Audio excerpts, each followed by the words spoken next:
Assalamualaikum. Ada seorang ni kongsi cerita ketika dia balik kampung. Pengalaman ni dia kata pengalaman yang paling real sekali yang dia pernah nampak. Kampung dia ni kampung belah ayah dia. Dan kampung ayah dia ni dekat Gerik Perak. Kawasan Gerik ni kita faham lah, kawasannya memang hutan memang tebal lah. Banyak gajah, macam-macam binatang lah ada.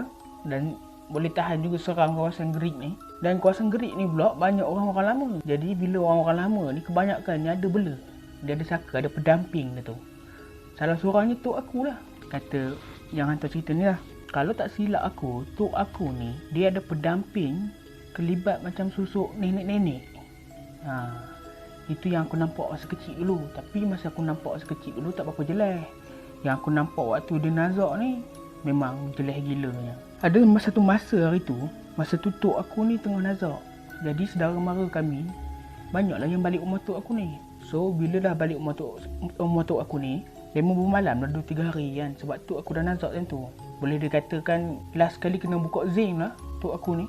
Jadi bila dah balik ramai dekat rumah tok aku ni, macam aku dengan saudara mara lelaki aku, kiranya yang sebaya lah, dalam umur 20-an macam tu, kami ni ambil senetim untuk tidur dekat ruang tamu. Kiranya kalau kami tidur kat ruang tamu, kami boleh nampak bilik tu. So kononnya kami ni hero lah time tu. Kami pun tidur lah dekat ruang tamu dalam 3-4 orang. Saudara mara lelaki, semuanya lebih kurang sebaya je, umur dalam 20-an. Kami pun tidur lah. Kononnya kalau tidur di ruang tamu ni, apa-apa yang jadi dekat tu, kami boleh bagi bantuan awal lah. Kononnya lah hero kata kan. Yang mana saudara mara perempuan ni semua tidur dalam bilik lah. Nak jadikan cerita yang aku ingat, waktu tu kami tidur tu pukul 2 pagi. Aku terjaga. Sebab apa aku terjaga? Saudara aku ni, dia tidur, dia himpit aku, dia lesak, dia himpit aku sampai ke tepi dinding.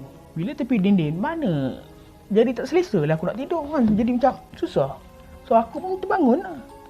Aku tengok, hui, demo lesok lah seorang sana seorang sini kan. Lelas aku kat tepi dinding. Aku pun bangun kan, aku nak pergi ke tandai, nak buang hajat lah. Kemudian aku pun tengok ke bilik tok aku. Aku nampak tok aku sedang baring. Tok aku sedang baring tapi dia tak tidur aku rasa. Sebabnya aku nampak tangan dia kejap macam ni, kejap dia bunyi macam-macam lah. Dia tak tidur, dia macam ada benda tak lepas. Ataupun dia macam bercakap dengan seseorang. Aku pun terus pergi ke bilik air. Aku buang hajat aku semua. Lepas buang hajat, aku singgah dekat peti air, minum air. Lepas aku singgah kat peti air, aku terus balik ke ruang tamu balik, nak tidur. Kali ni aku ambil bantal aku,